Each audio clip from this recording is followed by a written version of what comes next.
Bismillahirrahmanirrahim. Assalamualaikum warahmatullahi wabarakatuh. Waalaikumsalam warahmatullahi wabarakatuh. Bagaimana kabarnya Bapak Ibu siang hari ini? Bahagia? Baik, kalau begitu saya mau buktikan itu seberapa cinta Anda dengan SD kita. Nanti kalau saya bilang SD Negeri Batur Sari 3, yes. Kalau saya tanya gurunya, hebat. Muridnya luar biasa. Ini digunakan juga untuk saya melihat seberapa besar rasa cinta Anda kepada SD kita. Nanti akan kelihatan. Baik, saya ulangi. Kalau saya bilang SD Negeri Batur Sari 3, maka gurunya, muridnya, coba latihan. Baik, sebelum kita lanjut ke acaranya, yaitu kita mulai dengan mengucap yel-yel tadi. SD Negeri Batur Sari 3, gurunya, muridnya, semoga menjadi kenyataan. Baik, hari ini saya melaksanakan salah satu tugas dari saya dari program guru penggerak. Salah satunya yaitu pengibasan apa yang saya peroleh dari program guru penggerak harus saya sampaikan kepada minimal keluarga sendiri, rekan kerja sendiri, yaitu rekan-rekan saya di SD Negeri Batur Sari 3. Marilah kita ucapkan puji syukur kehadirat Allah Subhanahu wa Ta'ala yang telah memberikan rahmat dan hidayahnya kepada kita semua sehingga kita dapat berkumpul di acara kita sebut saja berbagi tentang materi budaya positif di sekolah.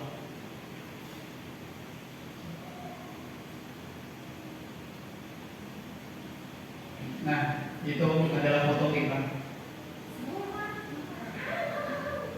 Salam dan bahagia keluarga besar SDN Negeri Batur Sari 3.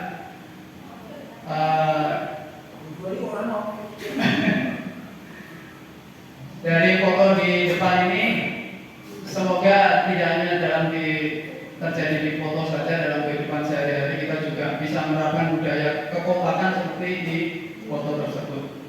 Susunan acara pada hari ini yang pertama adalah pembukaan, kemudian paparan, tanya jawab, refleksi dan penutup. Mari kita mulai, kita buka acara hari ini dengan bacaan basmalah. Bismillahirrahmanirrahim. Untuk selanjutnya, sebelum paparan saya sampaikan, silakan dengan nanti perhatikan materi yang ada di depan dengan cermati. Kalau memang ada yang perlu ditanyakan, silakan tanyakan. Apabila ada yang bertentangan dengan keseharian kita, seumpamanya tidak sesuai, silakan ditanyakan, disimpan dulu, nanti setelah sesi tanya jawab ditanyakan, kemudian ketika saya bisa jawab akan saya jawab. Kalau tidak, mari kita sharing bersama-sama. Tentu saja yang di depan ini bukan berarti hebat atau lebih cerdas daripada Bapak Ibu sekalian, hanya saja mungkin saya diberi tahu dulu materinya, tapi belum tentu juga apa yang saya ketahui lebih dari Bapak Ibu yang hadir di sini. Baik, budaya positif. Materi yang akan dipaparkan nanti terdiri dari disiplin positif dan nilai-nilai kebajikan, kemudian teori motivasi, hukuman, penghargaan, restitusi. Mungkin untuk materi yang kedua ini sudah punya bayangan, ada hukuman, ada penghargaan. Kemudian keyakinan kelas, kebutuhan dasar manusia, dan dunia berkualitas. Ada 5 posisi kontrol. Harus hati-hati. Untuk yang ke 1, 2, 3, 4, 5 ini 5 posisi kontrol. Yang terakhir adalah segitiga restitusi. Nah, ini puncaknya di 3 segitiga restitusi. Nah, ini sebelum kita lanjutkan ke materi, ini ada sebuah pertanyaan. Suatu ketika Anda sedang mengepalkan tangan, Anda menyimpan sesuatu yang sangat berharga di dalam kepalan tangan Anda. Anda perlu menjaga benda tersebut sekuat tenaga karena begitu pentingnya untuk kehidupan Anda. Teman Anda mencoba dengan segala cara untuk membuka kepalan tangan Anda. Teman Anda membujuk, menghardik, mengintimidasi, memarahi, menggoda, menggelitik, bahkan menawari Anda uang agar dapat bersedia membuka kepalan tangan Anda. Coba Ibu Bapak bayangkan. Nah, pertanyaannya adalah apakah Anda, Bapak Ibu ini akan membuka kepalan tangan atau tidak ketika yang digenggam itu adalah sesuatu yang berharga dalam hidup, ataukah akan tetap mempertahankannya? Pertanyaan kedua, dari alasan tersebut sebetulnya siapa yang memegang kendali? Pertanyaan pertama, kira-kira apabila yang dipegang itu sesuatu yang berharga, apakah Bapak Ibu akan melepas atau tetap menggenggam? Menurut Bapak Ibu? Tetap menggenggam. Pak Cahyo menganggap menjawab tetap menggenggam. Alasannya apa Pak Cahyo? Karena berharga itu saya. Karena yang dipegang adalah sesuatu yang penting bagi hidup kita. Iya. Namun pada posisi tertentu kadang kita itu dipaksa untuk mengikuti sesuatu yang sebetulnya bertentangan dengan apa yang kita hadapi, apa yang kita inginkan.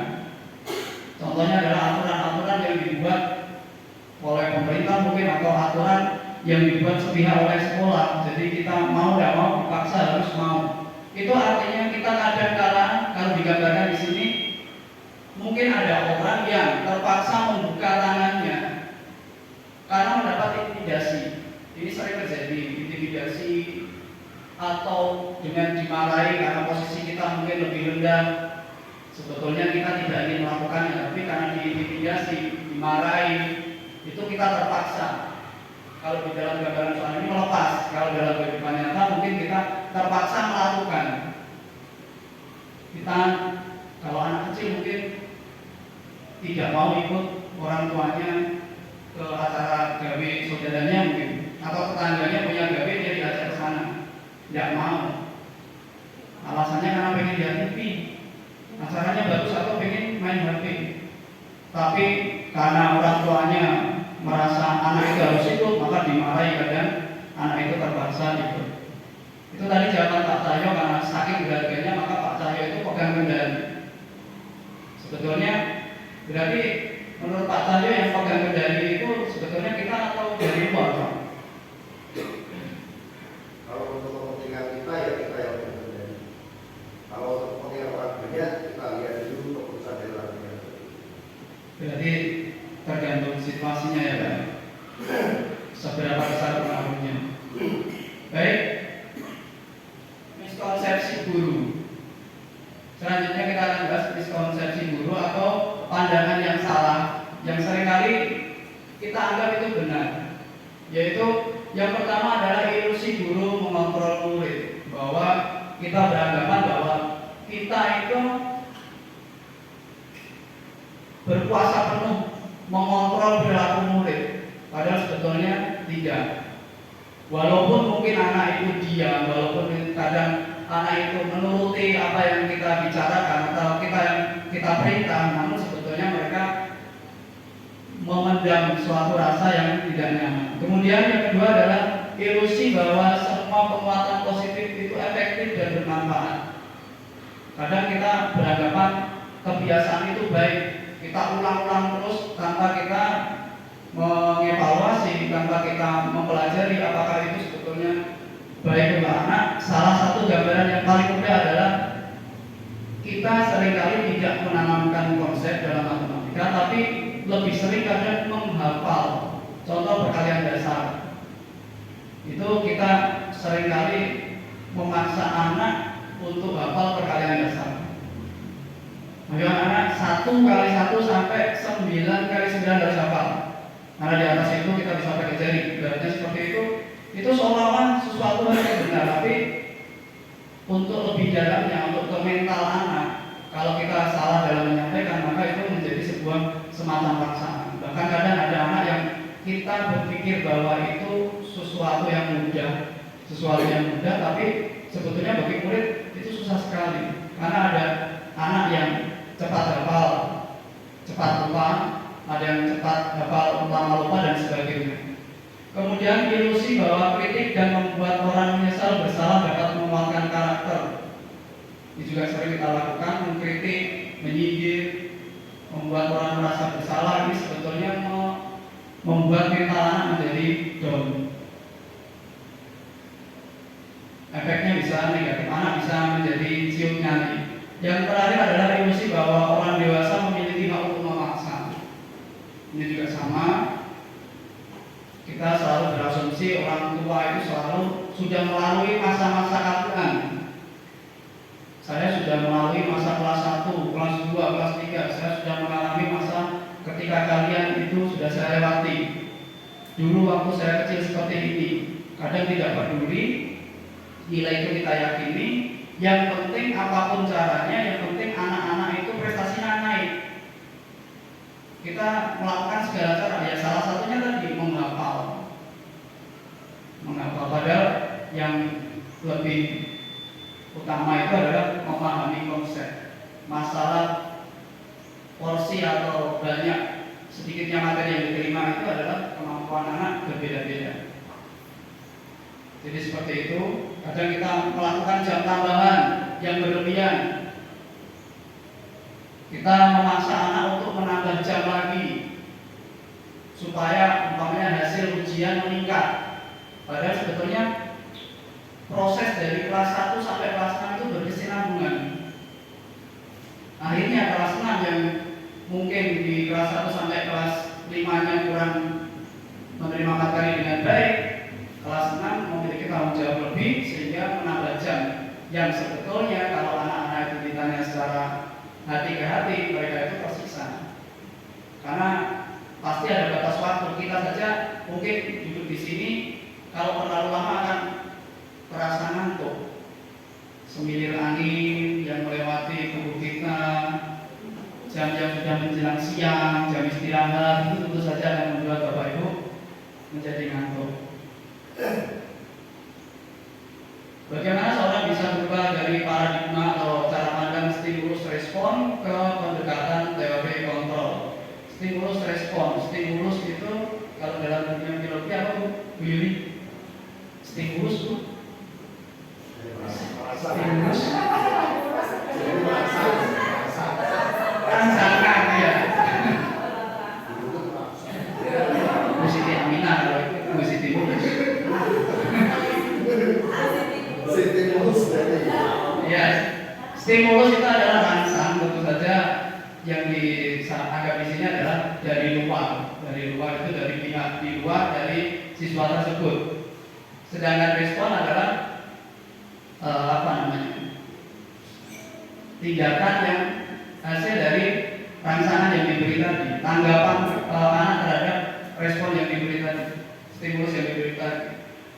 Kemudian pendekatan teori kontrol itu kontrol yang dimaksud di sini adalah sesuai dengan yang disampaikan Pak Cahyo tadi, bahwasannya anak itu sebetulnya atau masing-masing individu itu memiliki kekuasaan untuk mengontrol dirinya sendiri. Hanya saja tekanan dari luar, rangsangan dari luar yang mungkin bisa memgoyahkan atau mengaburkan anggapan bahwa diri kita itu berkuasa atas diri kita masing-masing. Nah, ini adalah perbandingan antara stimulus respon dan teori kontrol, di mana stimulus respon itu beranggapan bahwa kita semua sama, padahal tidak. Tentu saja realitas kehidupan kita berbeda. Kemudian stimulus respon melihat semua orang melihat dari yang sama. Tadi beranggapan bahwa semua anak kalau hafal perkalian dasar itu maka akan pintar matematika. Belum tentu juga. Namun teori kontrol memandang setiap orang memiliki gambaran berbeda. Kita mencoba mengubah orang agar berpandangan sama dengan kita. Ini tidak mungkin. mencoba mengubah orang agar berpandangan kepada sama dengan kita. Kalaupun iya, itu pasti karena paksaan. Itu karena pasti paksaan. Kita berusaha memahami pandangan orang lain tentang dunia. Kalau teori kontrol, orang bisa mengontrol saya kalau stimulus respon, sedangkan teori kontrol hanya Anda yang bisa mengontrol diri Anda. Ini saya rasa ya, semua itu tinggal diri kita, dari dalam kita bagaimana. Saya bisa mengontrol orang lain, sedangkan teori kontrol mengatakan Anda tidak bisa mengontrol orang lain. Itu kalau saya sering ngobrol kan, bahkan istri saya yang pasangan hidup saya tidak bisa 100% atau bahkan mengontrol semua kegiatan. Itu pasangan hidup kita, apalagi murid kita yang jumlahnya lebih dari 1 dalam setiap kelas. Itu pasti beragam dan kita tidak bisa menyeragamkan atau mengontrol mereka dalam satu aturan. Ini dalam bentuk, kalau ditanya satu persatu, nanti akan berhubungan dengan cara menyikapi kita. Pemaksaan pada saat paksaan ada pada saat bujukan gagal. Nah, ini efeknya kalau dengan cara pandang stimulus respon, ketika kita merasa bujukan kita gagal dengan reward, dengan konsekuensi, dengan sebagainya, bujukan kita itu gagal dengan ancaman, kita akan melakukan ancaman, paksaan atau hukuman. Hukuman ini bersifat sepihak, biasanya tidak terukur, berdasarkan landasan emosi saja di sana. Kemudian kolaborasi dan konsensus menciptakan pilihan baru ini untuk teori kontrol. Kita lebih banyak untuk sharing, untuk mencari jalan keluar bersama, sedangkan stimulus respon itu adalah cara berpikir menang kalah. Saya benar, kamu salah, bagaimana caranya kamu akan terlihat salah. Itulah teori stimulus kontrol. Tapi kalau stimulus respon, kalau teori kontrol itu model menang dan menang.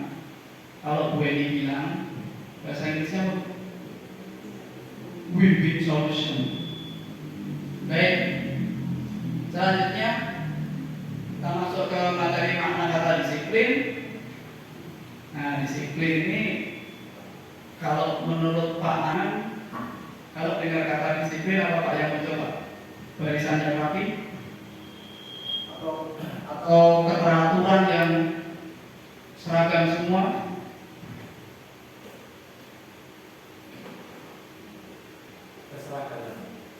Seragam. Jadi mungkin contohnya apa Pak? Mungkin Pak. Contohnya datang ke sekolah tidak terlambat, misalkan seperti itu.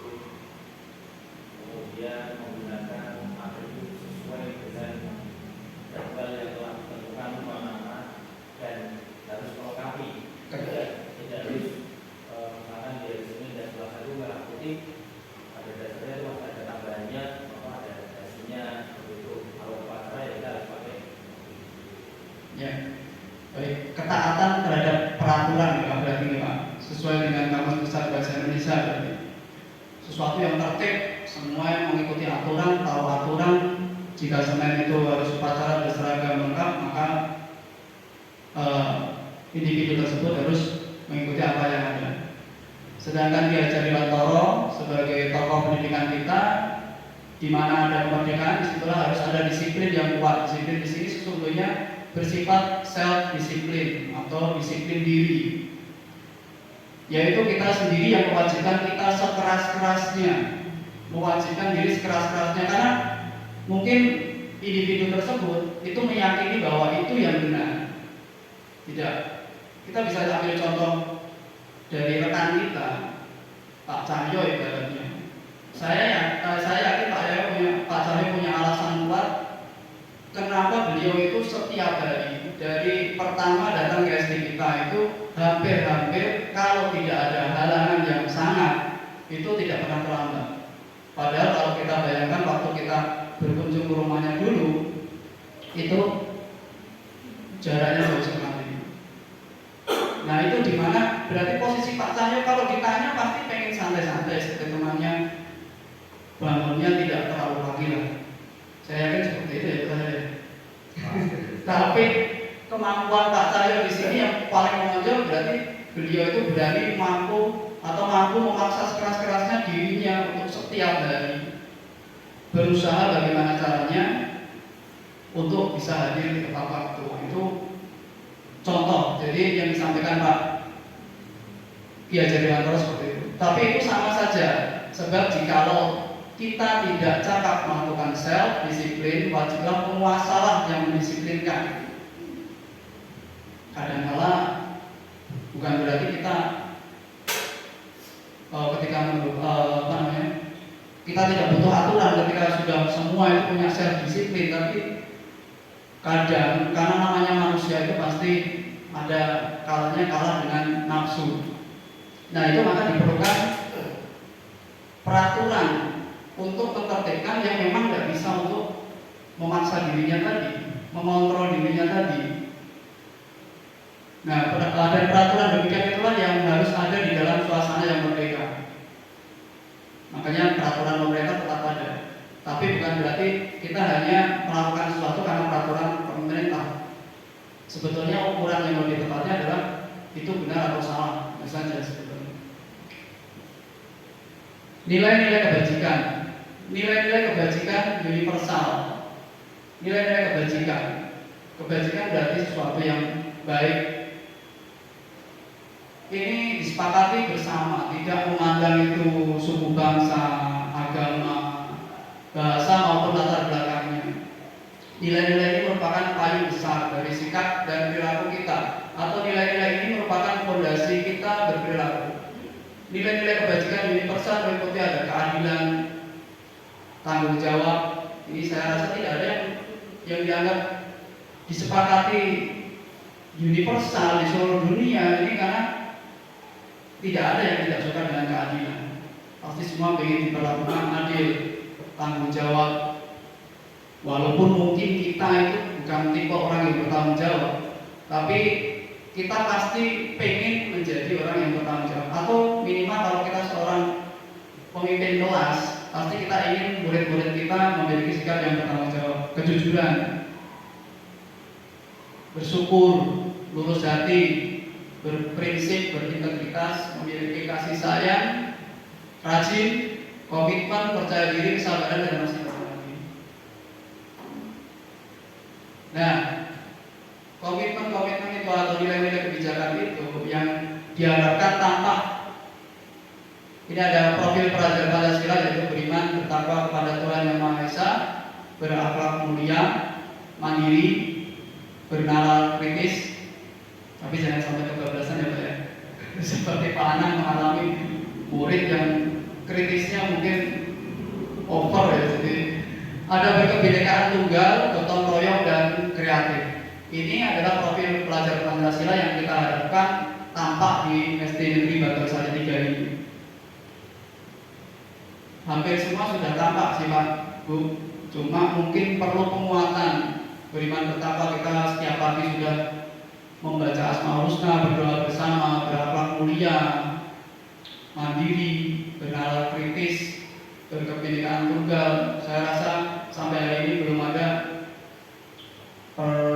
permasalahan tentang perbedaan agama. Padahal di sekolah kita salah satu sekolah yang memiliki siswa yang berbeda agama, namun itu tidak pernah dipermasalahkan. Bergotong royong sudah sering kita lakukan, baik guru maupun murid. Kelas dicek guru-gurunya, terus antar kelas sudah sering bekerja bakti membersihkan lingkungan, itu sudah sering kita lakukan. Kreatif, guru-gurunya kalau di sini juga kreatif. Bu Siti yang beberapa kali, hampir setiap tahun, setiap event aksi selalu ditunjuk untuk mewakili wirausaha ya Bu. Ini karena pasti karena kreatif. Kalau gurunya kreatif, insya Allah muridnya juga kreatif. Bapak Ibu guru pasti juga sering melihat Bu Siti ini sering mengupload statusnya sangat menyenangkan sekali, di mana muridnya itu enjoy, muridnya kelihatan bahagia sekali mendapat guru yang namanya Ibu Siti Aminah. Oh, dapat tangan dari Bu Siti. Bu Siti ini juga pandai mengubah lagu. Mengubah lagu dari Dibanding-bandingin ya Bu. Oh Joko Tingkir pun bisa menjadi syair yang bagus sehingga muridnya sangat senang ketika melaksanakan pembelajaran. Itu yang kita harapkan tampak baik dari pelajar maupun gurunya, karena murid bisa jadi semua itu karena mungkin contoh dari gurunya. Kemudian sikap murid itu tidak bisa dibahas, mungkin sama saja itu kurang lebih sama, antusias, menghargai, empati, keingintahuan, kreativitas dan sebagainya. Nah, kita masuk ke materi yang lebih seru lagi, yaitu hukum, konsekuensi, dan restitusi. Hukuman pasti punya, jenengan pasti punya bayangan. Kalau Anda sendiri yang dihukum, pasti rasa yang dibayangkan adalah sesuatu yang tidak nyaman. Hukuman, apapun itu. Jadi hukuman itu kalau digambarkan ya sesuatu yang tidak nyaman. Kemudian konsekuensi itu berbeda dengan hukuman. Hukuman itu kalau tadi saya sampaikan yaitu satu pihak. Seringkali kita melakukan hukuman itu hanya karena respon, bukan karena apa yang sudah kita sepakati. Sedangkan konsekuensi itu anak lebih siap, karena anak sudah diberitahu dulu. Kita sudah buat kesepakatan dengan anak apa yang akan menjadi aturan kelas itu yang paling kecil. Kemudian untuk sekolah berarti apa yang disepakati di sekolah. Jadi anak ketika tidak mengerjakan PR umpamanya, sudah ada kesepakatan di kelas berkaitan tentang kalau tidak mengerjakan PR, ya maka umpamanya tidak mendapat waktu istirahat. Maka ketika anak sudah tahu hari itu tidak mengerjakan PR, anak sudah siap dulu. Sama tidak nyamannya, tapi berbeda dengan hukuman. Hukuman lebih banyak membuat seseorang itu menjadi tertekan, depresi. Walaupun depresi bukan bertingkat-tingkat, ya. Depresi artinya mengalami tekanan. Sedangkan restitusi kita lebih banyak untuk mengajak anak itu berdiskusi untuk sebetulnya dia itu sadar dan melakukan itu. Lebih banyak kompromi kita dengan anak. Ini perbandingannya karakter hukuman, konsekuensi, dan restitusi. Hukuman sudah jelas di situ digambarkan dengan warna abu-abu, yaitu kegagalan, menggambarkan kegagalan. Sedangkan konsekuensi itu dan restitusi itu masuk ke dalam positif. Nah, konsekuensi itu netral, sedangkan restitusi digambarkan dengan warna hijau itu adalah yang positif. Sekilas gambarannya adalah di kolom kedua, tidak nyaman untuk murid anak untuk jangka waktu panjang. Hukuman itu akan berdampak dalam jangka waktu panjang. Hukuman itu bisa berupa fisik dan verbal.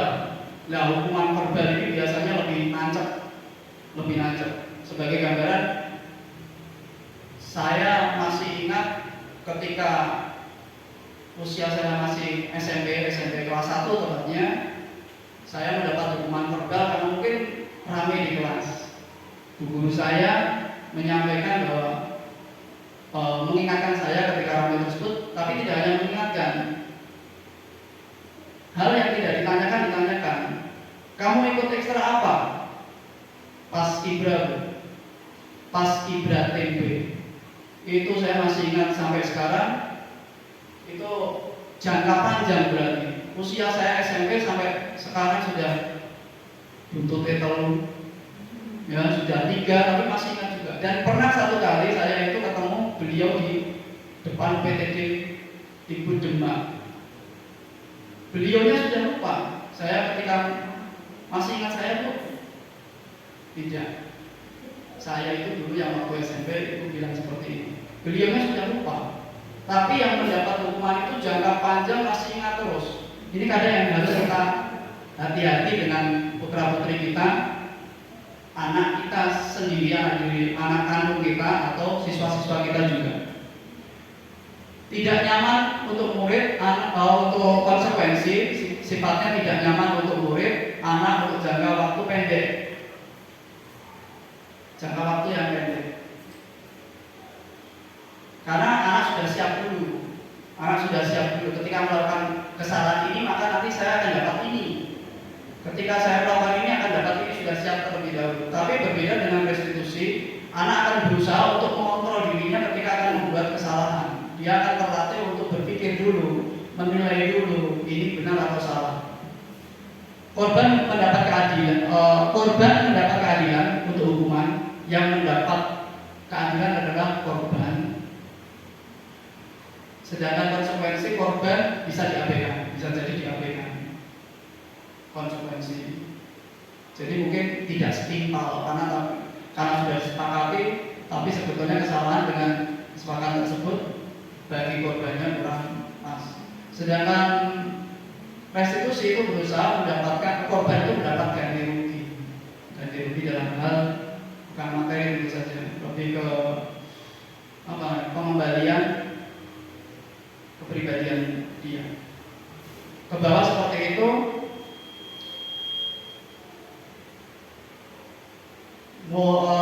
lagi itu di barisan di ini murid anak akan tersakiti. Murid anak dibuat untuk tidak nyaman bagi dalam sementara, sedangkan ini murid anak dapat mendapatkan penguatan. Ini tadi yang saya sampaikan bahwa hukuman itu bersifat negatif untuk menghadapi suatu masalah, sedangkan konsekuensi itu netral. Restitusi itu adalah positif. Positif karena melatih siswa untuk mampu mengendalikan dirinya sendiri. Ini salah satu bahasa yang sering digunakan dalam melakukan hukuman. Awas kalau dilakukan lagi ya, ancaman. Nanti awas kamu. Sekali lagi melakukan itu, nanti kamu. Kalau netral, lakukan apa yang saya katakan, apa yang sudah kita sepakati. Restitusi, apakah hal ini yang sesungguhnya ingin kamu lakukan? Jadi lebih banyak menggali sebetulnya alasan anak itu apa sebetulnya, karena berhubungan dengan kebutuhan dasar manusia. Manusia memiliki kebutuhan dasar, termasuk kita yang sudah sampai mati pun kita punya kebutuhan dasar yang melekat.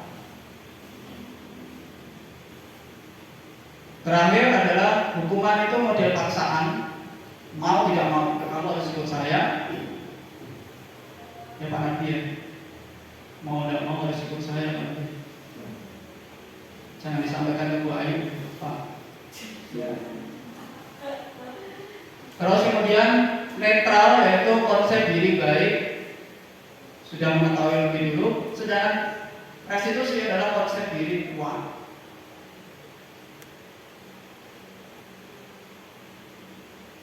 Alfihon dalam wawancara, salah satu wawancara mengemukakan baik penghargaan maupun hukuman adalah cara-cara mengontrol perilaku seseorang yang menghancurkan potensi untuk belajar yang sesungguhnya. Menurut Kohn, secara ideal tindakan belajar itu sendirilah yang merupakan penghargaan sesungguhnya. Dalam arti ini yang dimaksud seperti ini. Jadi hukuman sudah jelas menghancurkan. Anak bisa itu karena dipaksa, bukan karena dia ingin. Suatu ketika akan terjadi pemberontakan itu pasti.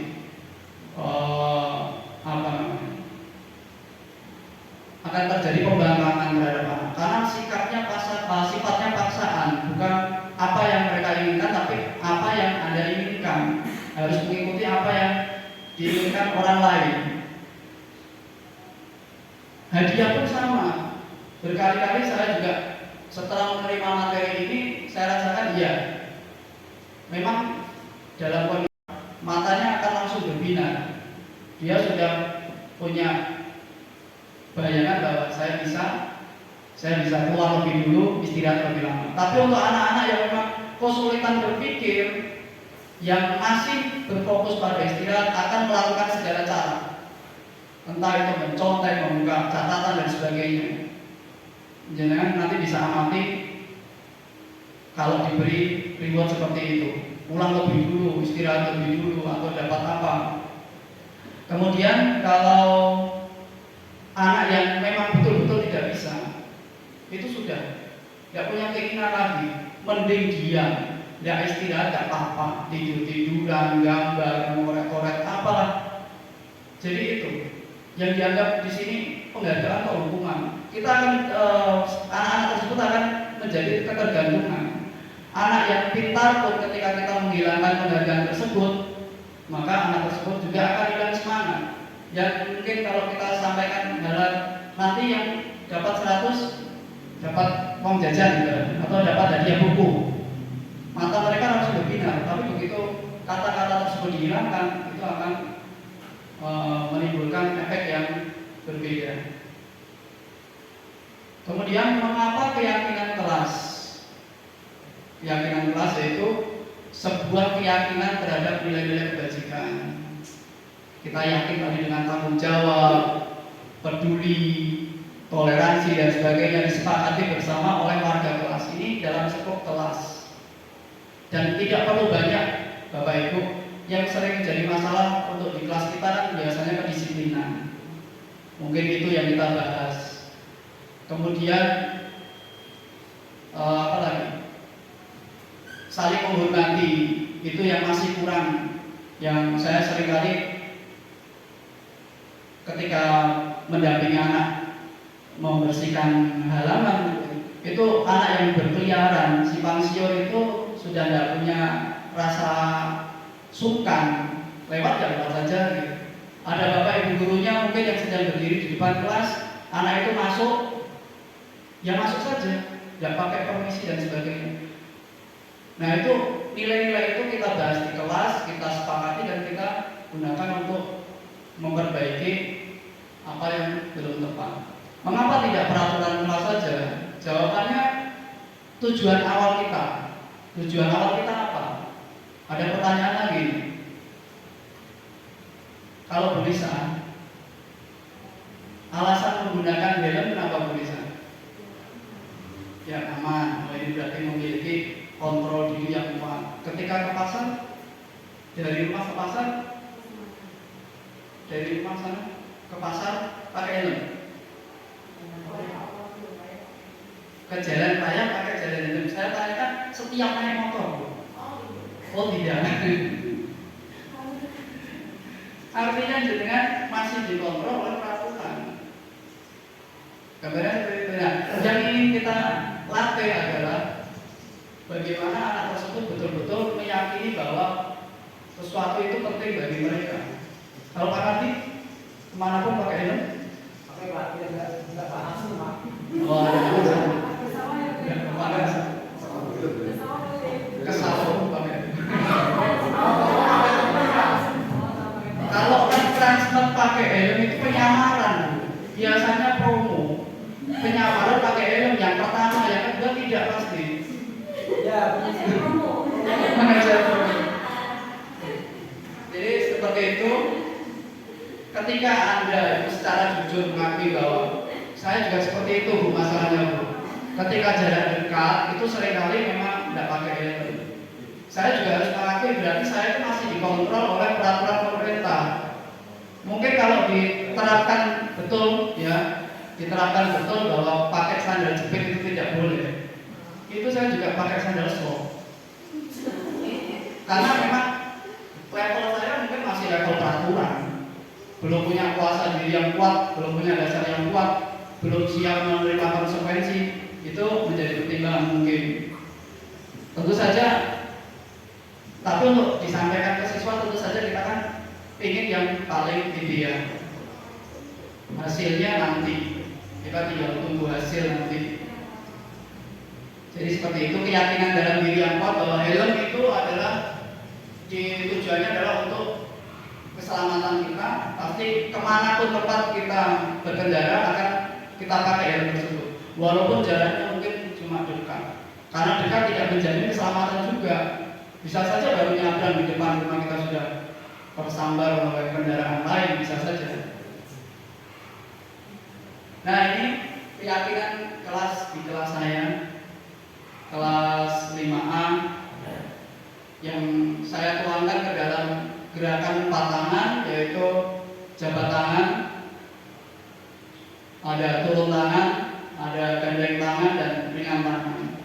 Diawali dengan proses di gambar ini gambar ketika saya dan murid-murid saya berusaha untuk saling sharing apa yang mereka harapkan, apa yang mereka khawatirkan, terus kesepakatan atas apa yang akan kita laksanakan. Maka saya tuangkan ke dalam gerakan 4 tangan.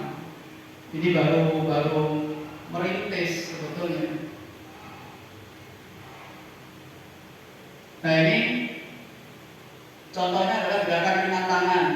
Ringan tangan ini waktu itu ini Bu Ayu pasti masih ingat ini. Ringan tangan itu berkaitan dengan rasa apa nih? Peduli kita kepada orang lain. Teman yang sedang menghadapi program PPG, mungkin kalau kita ada waktu luang sebisa mungkin kita bantu. Mungkin walaupun itu hanya dengan tenaga. Kemudian ringan tangan yang lain adalah yang gambar kedua ini adalah kegiatan menyapu atau piket pagi. Itu juga saya masukkan ke dalam ringan tangan, di mana kami tidak berfokus ke kelas kami, tapi kita ke lingkungan yang ada di sekitar kita. Tidak peduli itu depan kelas 6, depan kantor sekolah, atau depan kelas 1 atau di tengah sini. Walaupun kelas kami di atas, kadang kelas kami sampai terlupa untuk dibersihkan, terutama di halaman depan itu. Tapi tidak apa-apa. Itu saya sedang melatih kebiasaan ringan tangan untuk murid-murid saya. Kemudian ringan tangan tidak hanya gurunya juga harus memberi contoh ringan tangan. Kemudian gandeng tangan berarti bekerja sama. Di sini gotong royong, nilai gotong royong. Waktu itu saya bekerja sama dengan Pak Cahyo, Pak Anang yang lebih paham lagi tentang persiapan upacara atau tata cara upacara. Saya tidak suka untuk berguru kepada beliau-beliau karena memang mereka yang lebih kompeten. Kemudian bekerja sama dengan rekan satu rombel ini. Waktu itu Bu Nita bekerja sama anak-anak 5A 5B dijadikan satu, kita mengadakan renungan supaya untuk menguatkan kepribadian anak. Waktu itu nangis semua itu waktu itu. Kemudian yang gambar terakhir itu adalah kegiatan 17 Agustus kemarin, kerjasama dengan Ibu Roma, ada Bu Yaya dalam melaksanakan lomba. Kemudian turun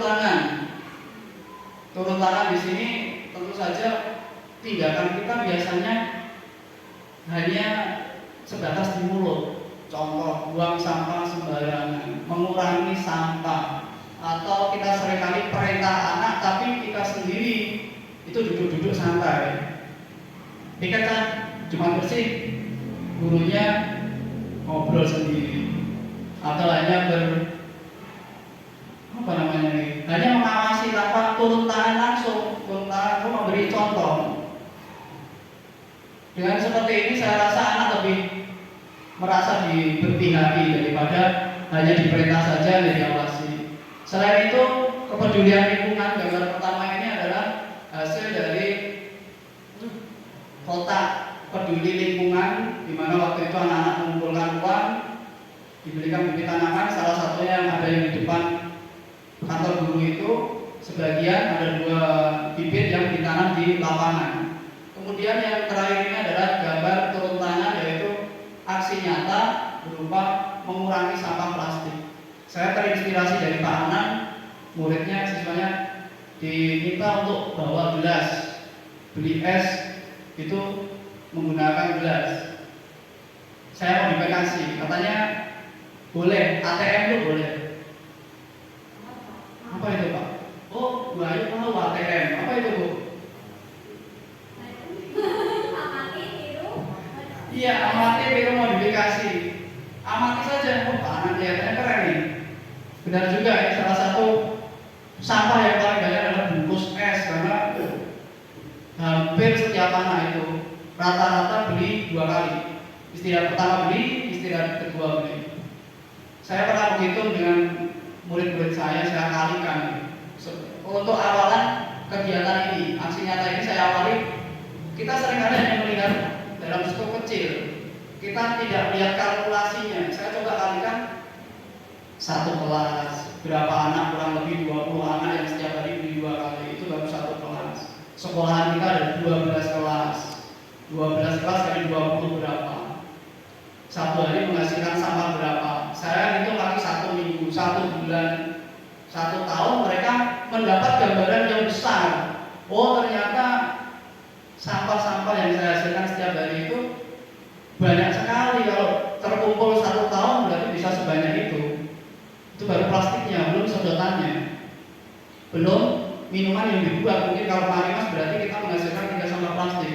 Nah, yang saya lakukan di sini adalah memodifikasi. Kalau Pak Anan mungkin membawa gelas, kalau saya izinkan untuk menggunakan botol. Dan saya suruh untuk mencatat tanpa ini hadiah ini. Silakan ini bentuk kepedulian kalian.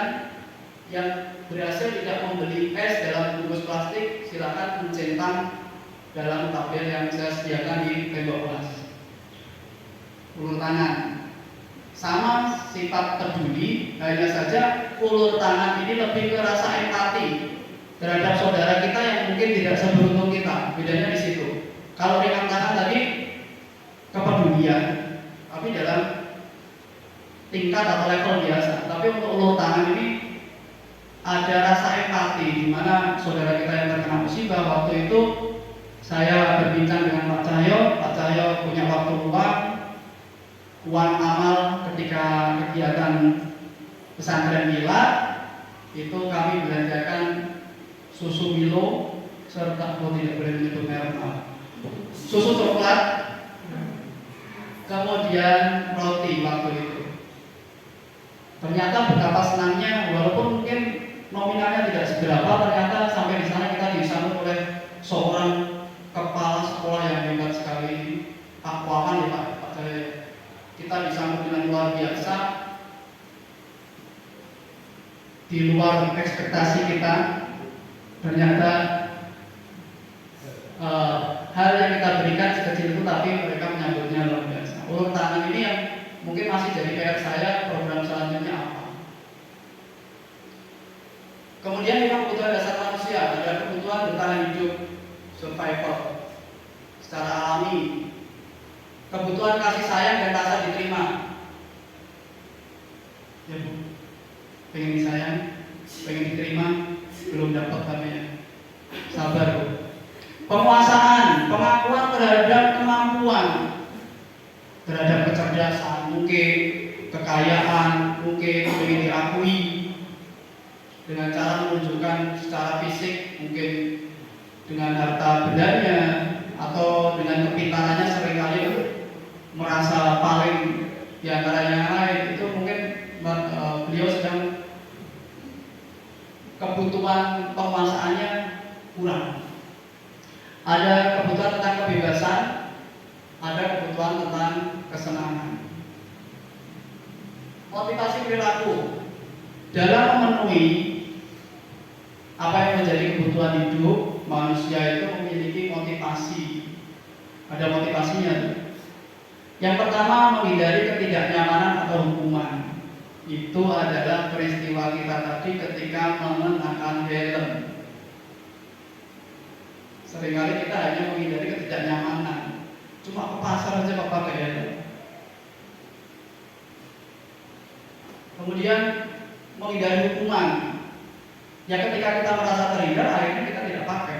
Tapi kalau kita semaran, walaupun sebetulnya tidak nyaman, kita terpaksa pakai karena untuk menghindari kenyamanan. Ada motivasi gitu. Kemudian untuk mendapatkan imbalan dan penghargaan dari orang lain. Yang kedua ini adalah yang disampaikan tadi Alpikon tadi, di mana obsesi kita, motivasi kita itu keimbalan, penghargaan.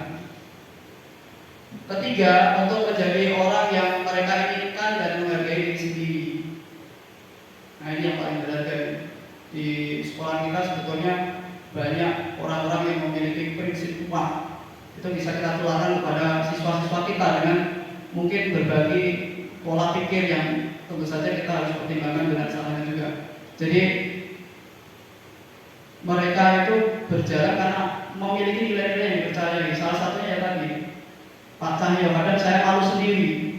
Jarak saya itu, jarak rumah saya ke sini tidak ada apa-apanya dengan Pak Cahyo, sama sekali. Makanya saya sering berangkat pagi itu ya, salah satu motivasinya ya, saya tidak mau kalah dengan Pak Cahyo.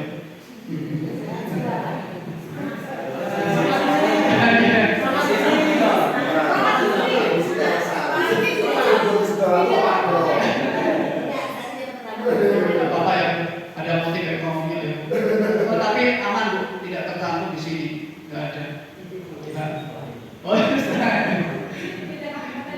yang terakhir ya tadi, yang terakhir adalah untuk menjadi orang yang mereka inginkan.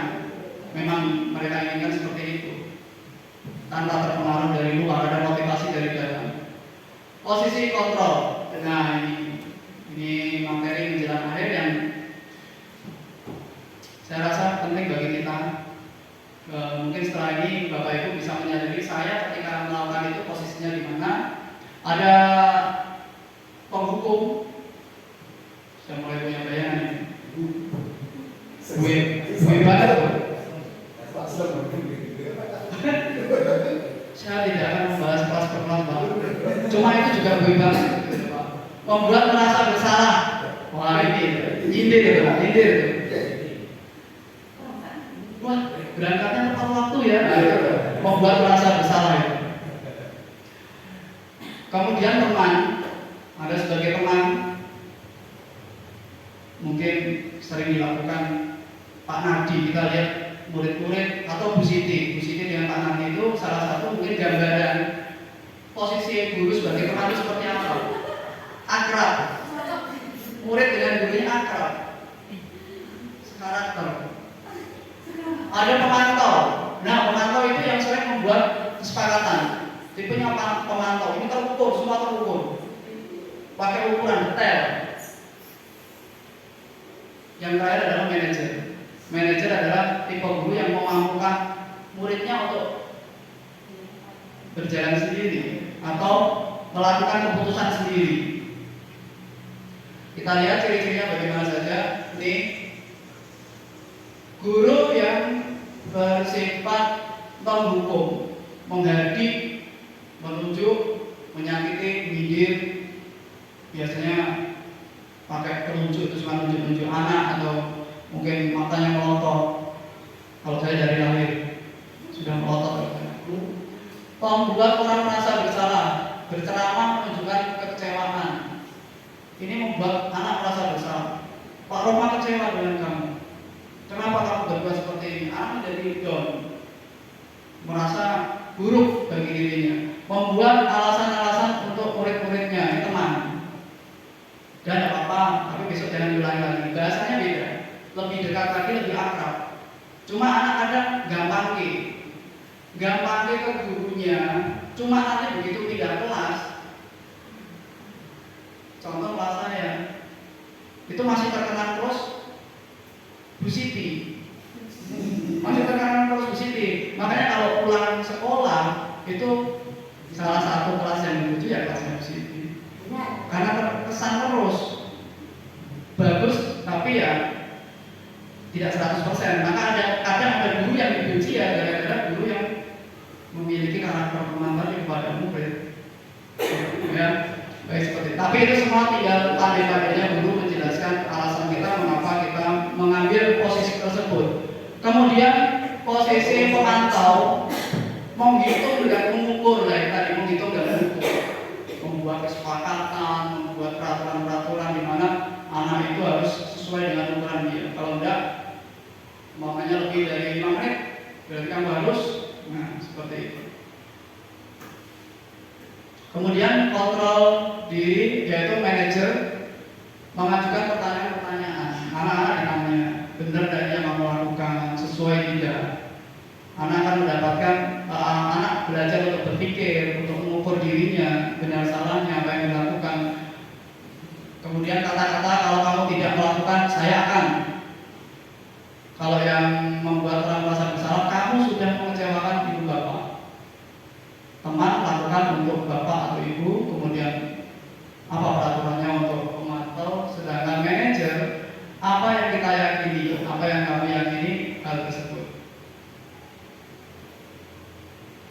Ini selanjutnya seperti itu. Jadi posisi penghukum biasanya bersifat tidak peduli. Mau kamu benci, mau kamu sakit, mau kamu down, itu tidak peduli. Sedangkan membuat orang merasa bersalah itu akan membuat orang itu selalu, ya, dia tidak berani bertindak, takut salah. Masih banyak murid saya yang seperti itu. Jadi ketika saya beri soal, coba saya lihat jawabannya, tidak Pak, jangan mau takut salah. Nah ini biasanya pernah mengalami mungkin di pojokan sehingga anak tersebut merasa bersalah. Kemudian tekanan, saya pikir Bapak Ibu teman saya. Kemudian untuk memantau saya akan dapat beberapa bintang. Nah ini kebiasaan memberi bintang juga hati-hati.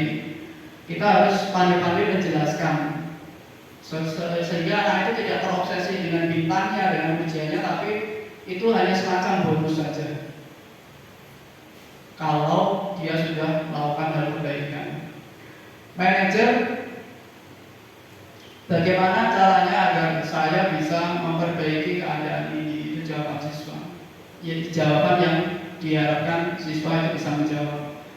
Dampaknya, siswa menjadi agresif ini kalau penghukum, sedangkan yang membuat merasa bersalah anak diri, merasa gagal, tidak bertenaga, teman tergantung, tidak mandiri dan tidak bisa memutuskan. Kemudian untuk pemantau menitik beratkan pada dampak pada diri sendiri, mendapatkan hadiah atau mendapatkan hukuman, sedangkan manajer itu mengendalikan diri bagaimana menjadi diri yang lebih baik. Segitiga restitusi, materi terakhir. Restitusi merupakan proses kolaborasi yang mengajak siswa untuk mencari solusi. Tidak langsung mengejar kesalahan, tapi kita ajak bicara dulu dari masalah yang dihadapinya. Siswa diajak berpikir tentang orang seperti apa yang mereka inginkan dan bagaimana mereka harus memperlakukan orang lain. Gosen 1996. Ciri-ciri restitusi bukan untuk menebus kesalahan, namun bagaimana memaknai kesalahan sebagai suatu pembelajaran. Pembelajaran artinya salah tidak apa-apa, tapi proses menuju ke perubahannya itu yang lebih penting. Dua, restitusi adalah tawaran, bukan paksaan. Memberi tawaran kepada siswa.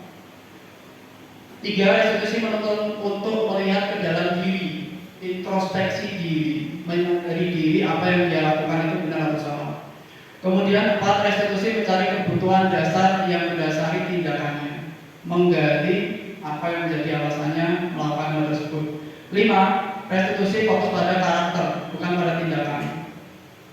Fokus pada karakter. Restitusi fokus pada solusi, bukan pada masalah anak. Sedangkan yang terakhir, restitusi mengembalikan siswa yang berbuat salah pada kelompoknya. Jadi anak tidak merasa rendah diri, tidak merasa dipersalahkan, tidak merasa dipojokkan. Diusahakan anak itu kembali tapi melakukan perbaikan. Langkah-langkah yang dilakukan dalam segitiga restitusi adalah yang pertama, menstabilkan identitas. Siapapun dalam keadaan posisi emosi itu adalah keadaan tidak stabil, labil. Ya, jadi tidak bisa berpikir rasional, tidak bisa. Maka tugas kita yang pertama adalah menstabilkan identitas. Dengan cara bagaimana? Setiap orang, kita bisa menggunakan kata-kata setiap orang pasti pernah melakukan kesalahan. Bahasa-bahasa yang seolah-olah memihak ke anak. Bahasa-bahasa yang tidak memposisikan anak terpojok. Kamu bukan satu-satunya yang pernah melakukan. Jadi kita menetralkan dulu, emosinya itu dinetralkan dengan kita seolah-olah memihak, tapi bukan memihak sebetulnya. Lebih ke arah menetralisir emosi yang sedang terjadi. Kemudian langkah selanjutnya adalah validasi tindakan yang salah. Dengan kata-kata salah satunya adalah kamu tentu punya alasan mengapa melakukan itu. Ada cara yang lebih efektif untuk mendapatkan apa yang kamu butuhkan. Ada tidak cara yang lebih efektif? Kita menanyakan kepada siswa. Alasannya apa? Ada tidak cara yang lebih efektif untuk memenuhi hal tersebut? Yang terakhir adalah menanyakan keyakinan. keyakinan kelas apa yang telah kita sepakati, atau keyakinan hidup apa yang kamu sepakati, yang kita sepakati. Kamu ingin menjadi orang seperti apa? Kemudian ada tindak lanjut, apa yang diinginkan siswa, atau apa tindakan siswa merespon apa kesalahan yang dilakukan oleh murid tersebut. Ini video yang saya lakukan. Saya berusaha untuk sealami mungkin. Mungkin akan bisa jadi gambaran Bapak Ibu guru dalam mempraktekkan yang diharapkan, tentu saja mempraktekkan kepada murid-murid didiknya. Pak Cahya, minta tolong Pak, tombol play-nya Pak, diklik aja Pak. Diklik ya sini.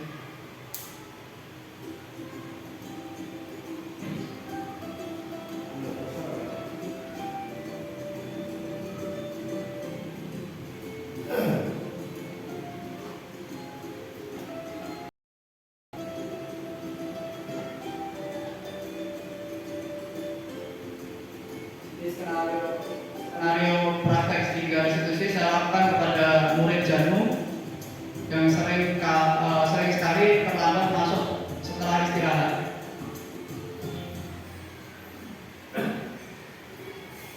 Ada artisnya ini nanti khusus didatangkan untuk video ini.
pastikan, kita apa namanya tadi, meyakinkan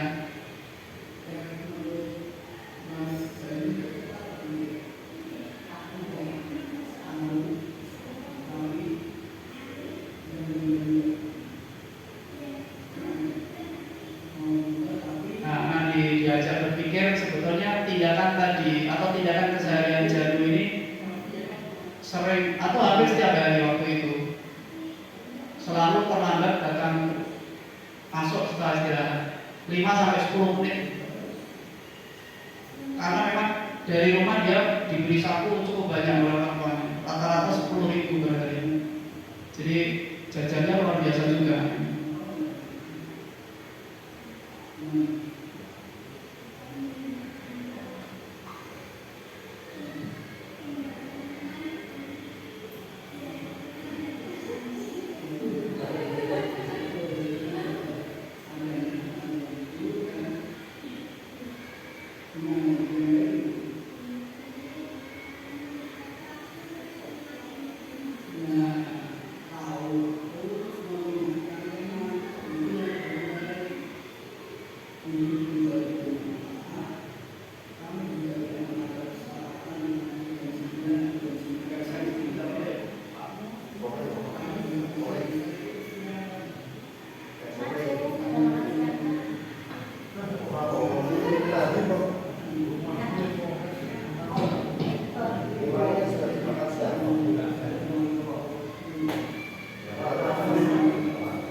Menguatkan keyakinan ini, kita mengulang lagi apa yang dia berbuat tadi, langkah yang akan dia lakukan apa.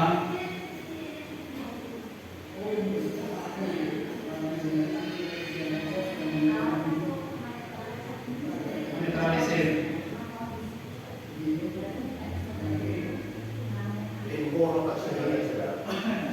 Nanti Bu, sesi tanya jawab Bu.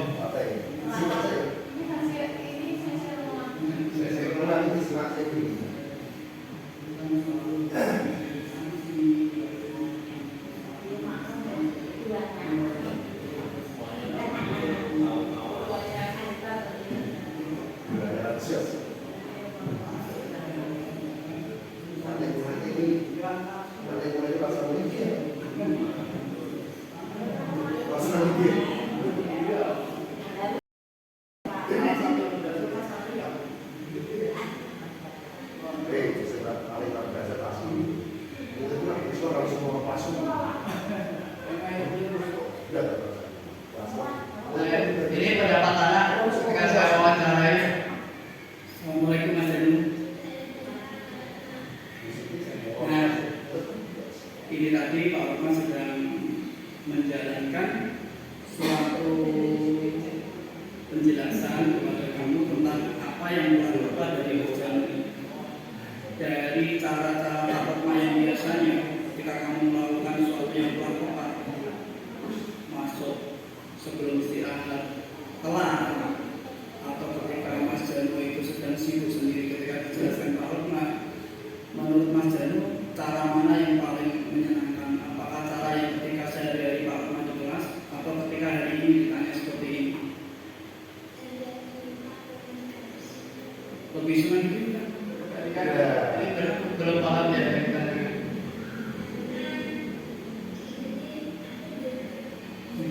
Apa rasanya?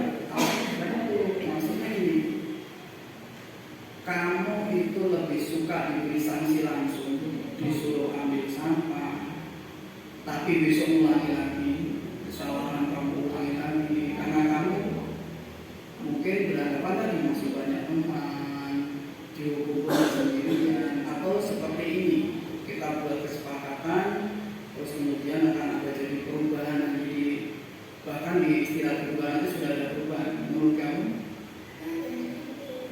seperti ini? Ya, karena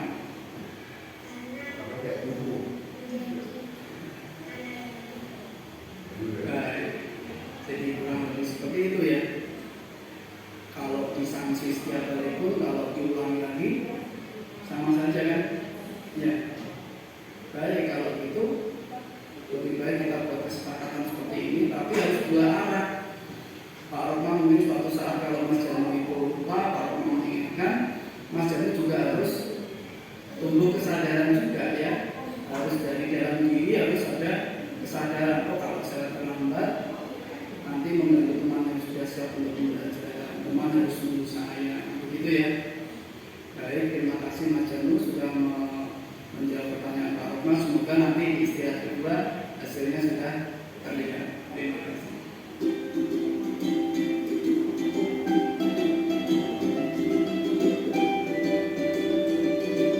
Salam guru penggerak, bergerak, bergerak dan menggerakkan.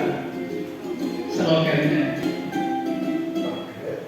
Ya, sudah berakhir ya apa yang saya sampaikan paparan sudah sampai pada praktek saya.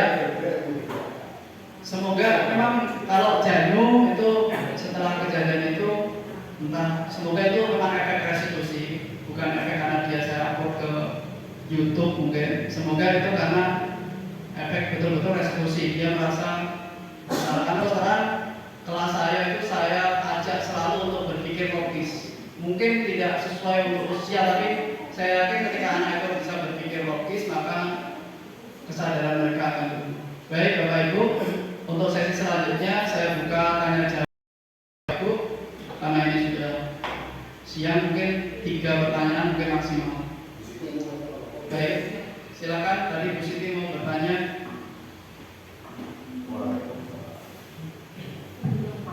Assalamualaikum warahmatullahi wabarakatuh. Begini Pak, kalau saya tentang hukuman dan konsekuensi tadi, itu kan tadi kan kalau di kelas ketika saya pertama kali masuk, itu sudah kita kesepakatan bersama. Misalnya tentang tidak membaca Asmaul Husna. Itu anak-anak sudah saya ajak untuk konsekuensi bahwa nanti kamu kalau ada temanmu yang tidak membaca Asmaul Husna, hukumannya apa? Nah mereka kan kemudian terus memberikan masukan ini bu.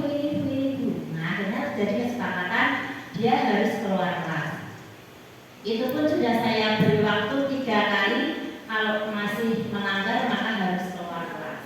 Nah kemarin yang terjadi adalah memang ada anak yang 3 kali tidak membaca Asmaul Husna, kemudian dia harus keluar kelas dan harus berdiri di bawah mangga dan bawah pohon bimbing.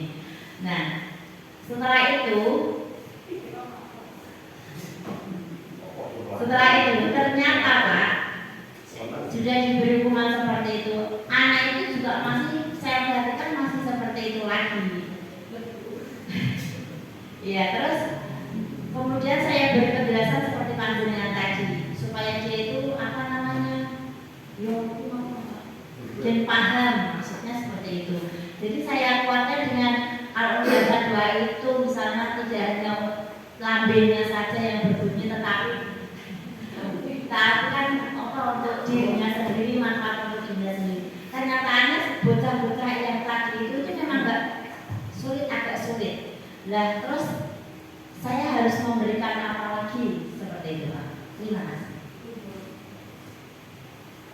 Baik, sambil memikirkan pertanyaan yang lain mungkin saya akan coba jawab, nanti kalau kurang tepat bisa disanggah. Jadi kalau dirasa dari pertanyaan Bu Siti tadi masih antara hukuman peralihan ke konsekuensi.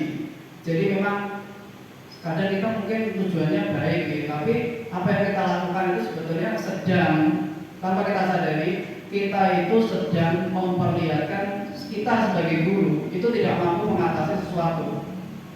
Andai kata ini hanya saran, kalau bisa kita itu mengurangi hukuman yang bersifat mempermalukan anak, karena itu sebetulnya sedang menunjukkan bahwa kita sebagai guru tidak mampu mengatasi anak tersebut.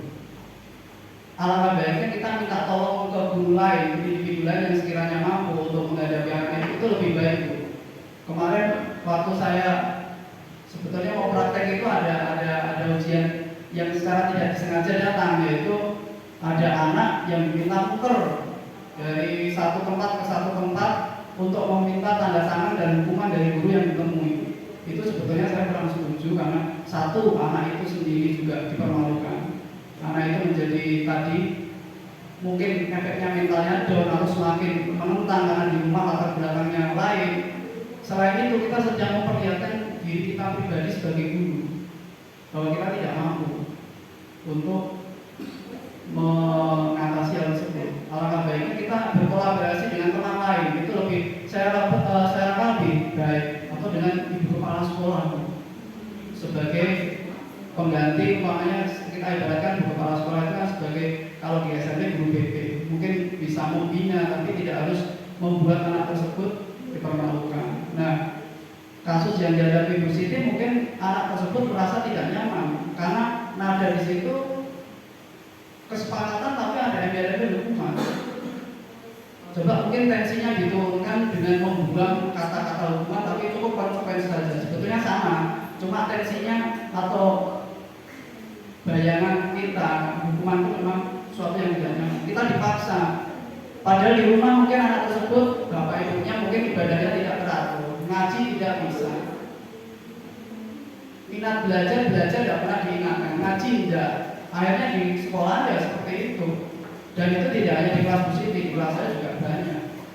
Saya cuma berusaha untuk sebisa mungkin saya itu jam masuk sebelum masuk Aulusna, kadang langsung masuk itu salah satunya mendampingi mereka. Paling tidak kalau kita ikut mengucapkan Aulusna, anak merasa terdampingi atau Pak Guru juga ikut membaca.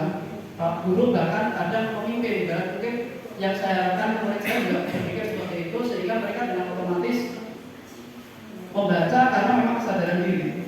Sedangkan yang kita lakukan mungkin dengan ancaman dan sebagainya, ya seperti tadi, ancaman kan berarti masuk ke luka yang membuat siswa mungkin tidak nyaman. Saya rasa seperti itu Bu Siti. Berkali-kali, bukankah kita pernah punya murid Rafael waktu itu yang dari kelas ke kelas, dari kelas mungkin kelas 1 sampai kelas terakhir berarti kelas 4 selalu dijudge bahwa anak itu anak yang gagal, anak yang tidak bisa diatur, anak yang seenaknya sendiri. Waktu di kelas 5 saya cuma berusaha, memang mungkin panah menemukan Rafael juga masih sama seperti, cuma ketaatannya beda dengan dulu yang sering tidak masuk dan sebagainya. Di kelas saya cuma berusaha memanusiakan dia sebetulnya.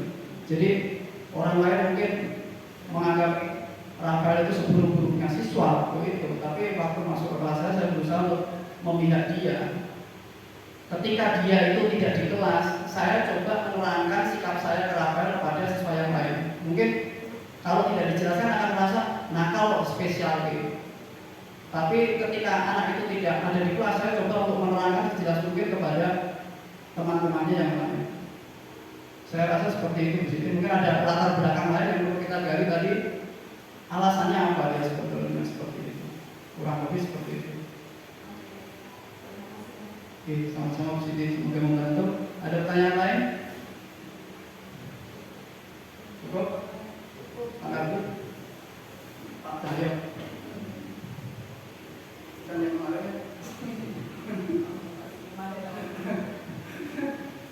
Ya, terima kasih atas waktunya. Assalamualaikum warahmatullahi wabarakatuh. Ada beberapa pertanyaan yang akan saya tanyakan pada narasumber iklan pada siang hari ini. Yang pertama mengenai apa tadi, stimulus respon sama kontrol. Ya, sama kontrol. Ini Kontrol ini ya, kontrol ini. kontrol ini. Nah, ini kan kita terapkan yang kita bahas ini di kelas ya. Jadi antara guru dengan siswa. Apakah cara ini bisa diterapkan di organisasi lain? Misalkan tingkatan yang lebih tinggi gitu ya. Itu yang pertama. Di lingkup guru berarti. Yang bisa di bawahnya atau enggak? Pokoknya organisasi lain selain di kelas tadi. Bisa di keluarga atau di tingkat di atasnya lagi di atas lagi. Itu yang pertama. Terus yang kedua, tadi mengenai restitusi ke anak jarimu tadi ya, itu kan face to face. Itu kebetulan hanya satu anak ya.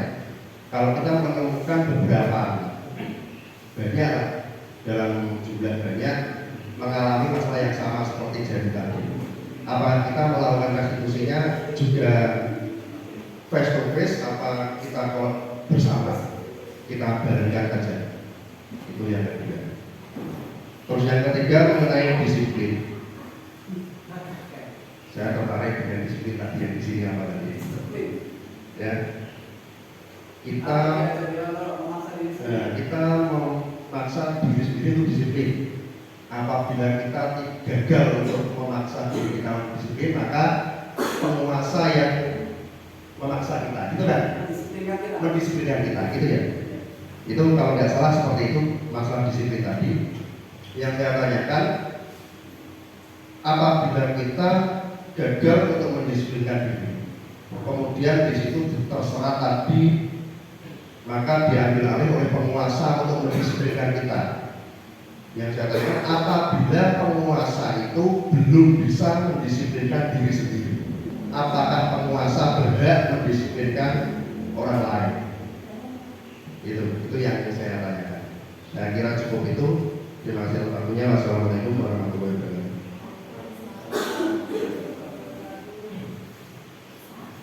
Terima kasih Pak Cahya, ada 3 pertanyaan sekaligus kita sepakati sebagai pertanyaan penutup ya.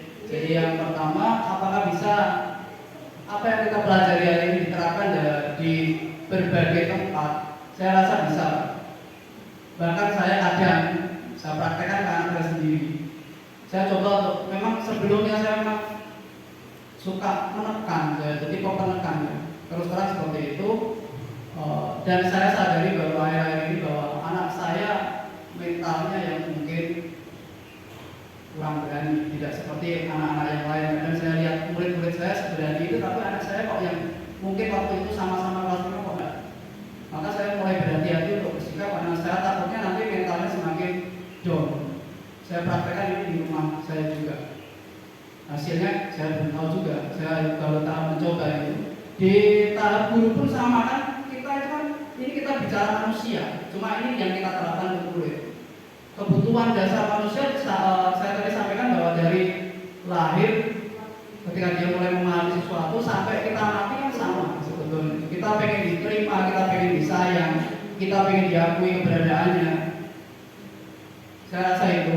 Kemudian yang kedua, jadi yang kebetulan saya gunakan untuk laporan satu itu Pak saya. Jadi waktu itu ada siswa kelas 5 yang kebetulan datang saja, waktu itu disuruh minta tanda tangan, ya saya langsung coba mempraktekkan. Rekamannya ada suara. Dan kemudian untuk yang rombongan, mungkin yang prinsip yang harus kita pegang adalah sebisa mungkin kita pisahkan mereka dari lingkungan dulu.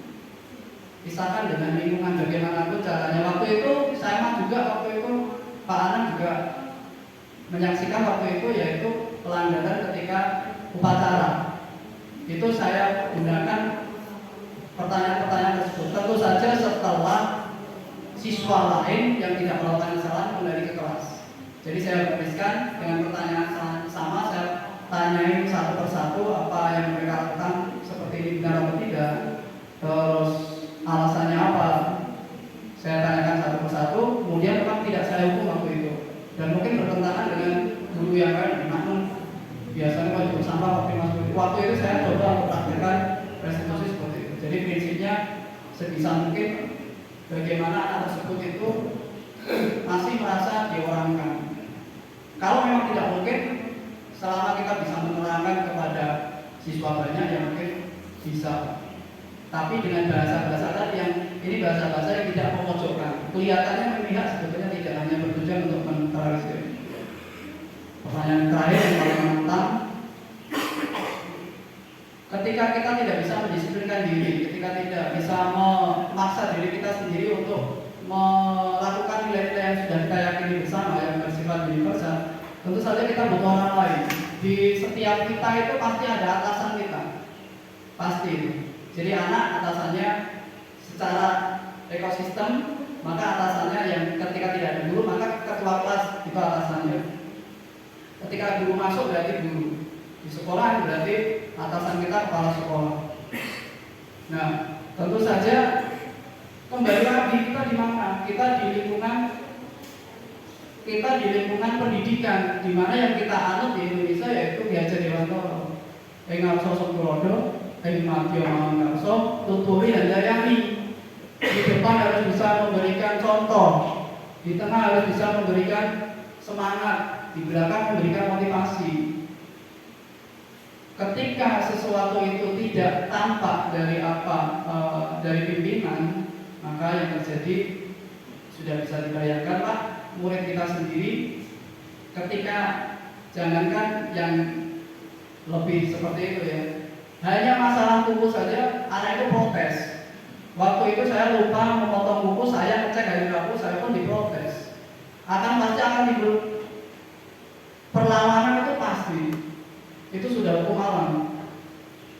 Nah, tinggal dari kedua belah pihak itu menyadari atau tidak seberapa penting atau seberapa besar pengaruh antar mereka di posisi tertentu itu, pengaruhnya sebesar apa.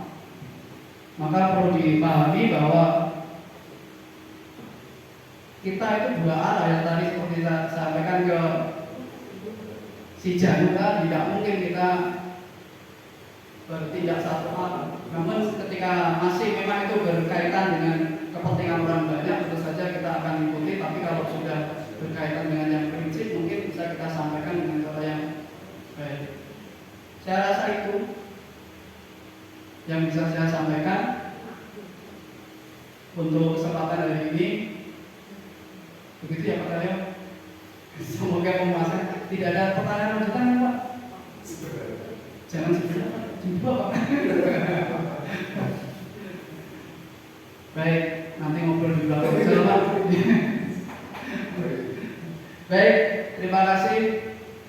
Ini yang bisa saya sampaikan hari ini, berbagai sedikit ilmu. Kalau ada yang kurang tepat, saya mohon maaf yang sebesar-besarnya. Saya ucapkan terima kasih sekali Bapak Ibu sudah mau meluangkan waktu sampai lebih dari jam 2 ini untuk hadir di sini, belajar bersama, sharing bersama.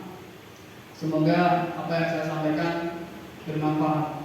Kita tampilkan kembali supaya teringat terus foto ini, kita pandang sejenak. Apa? Oh.